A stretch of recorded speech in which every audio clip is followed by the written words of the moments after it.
ప్రేమ స్వరూపులారా,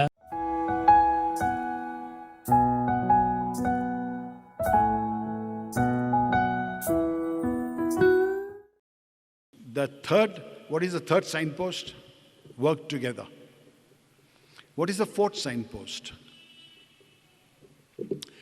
Whatever you do, do it with love. Swami has said enough about love.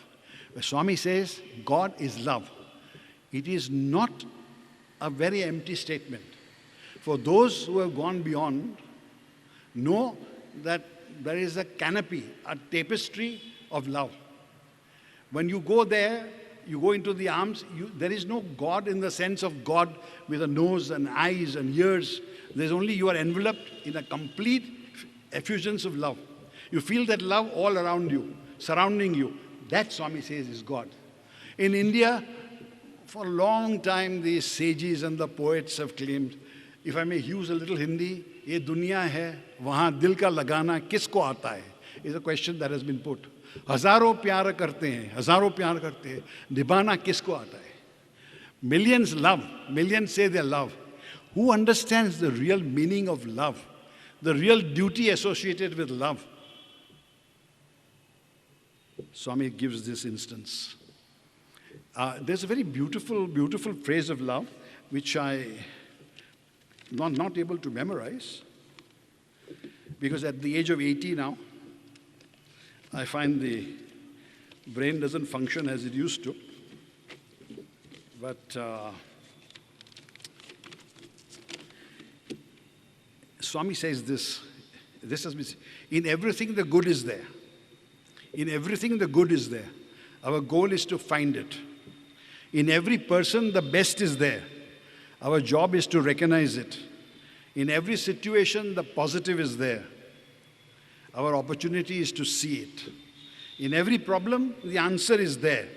Our responsibility is to provide it. In every setback, the victory is there. Our adventure is to discover it. In every situation, the reason is there. Our challenge is to understand it.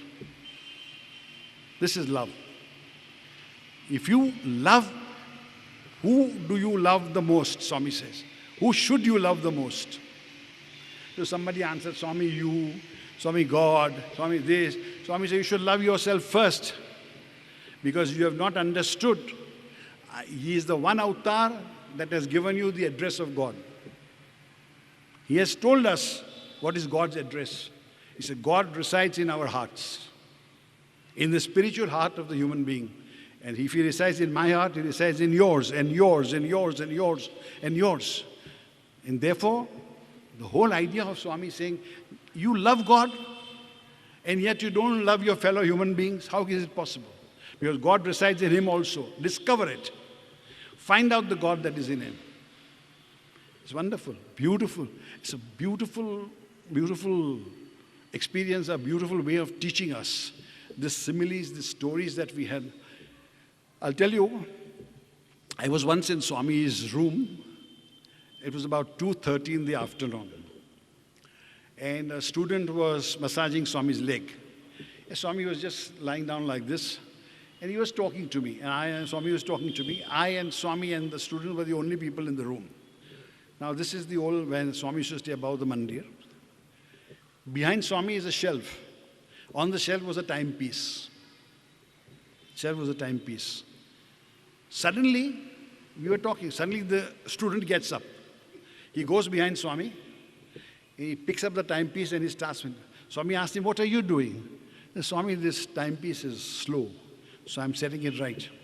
Swami looks at me and says, see, Mistry, wo pat seva karta hai. He's doing seva of the Lord's feet, and his attention is on the timepiece. Now the student is a young boy, smart, with the exuberance of youth.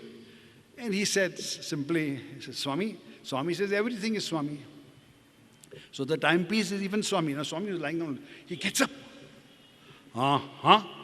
You dare not say this. Until you have experienced the fact that the timepiece is Swami, you don't say, otherwise you are only using it as an excuse. I thought it was a profound lesson for me to learn. I didn't think that this boy was being scolded. I think I was being told a lesson. I was being taught a lesson.